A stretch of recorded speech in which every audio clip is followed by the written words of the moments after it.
When I was 5, my parents introduced me to the piano. To me, there were black and white rectangles that echoed and pushed. There was an oddly shaped wooden crate. But at the same age, at 19th century Vienna, a young boy had already written 3 compositions.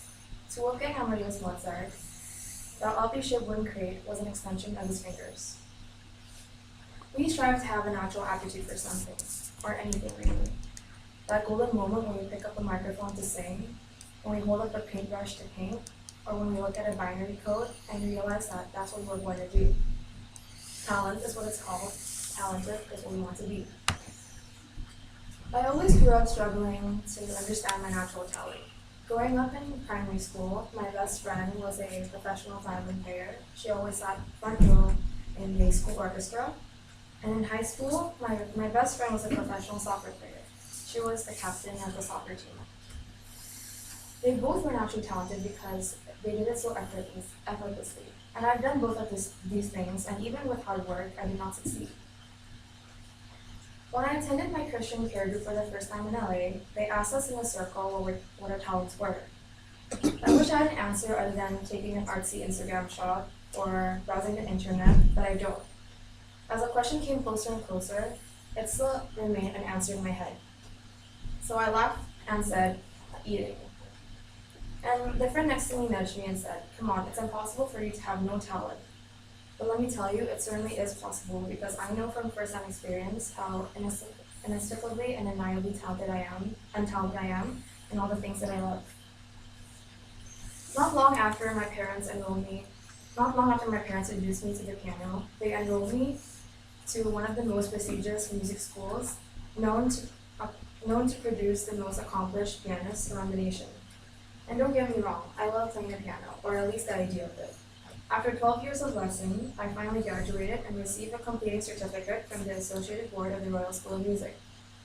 It was a proud accomplishment for me because I was able to finish all 8 extensive levels at only the age of 16.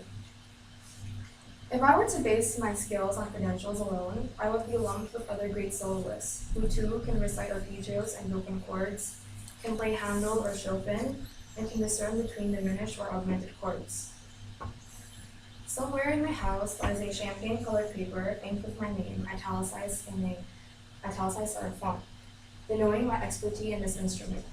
I have mastered its theory, scales, and pieces. I know casual Italian phrases to express speed and emotion, but I can't for the life of me know the difference of note from ear to ear. I cannot see notes and play by sight, and I cannot listen to a piece even over 100 times and attempt to play with both hands. And this is not what a supposed virtuoso should be able to do. One day, I was scrambling to sight read a piece by a 19th century composer for an upcoming concert. My teacher rubbed his forehead in defeat and said, "This is not what a pianist of your level should be struggling with."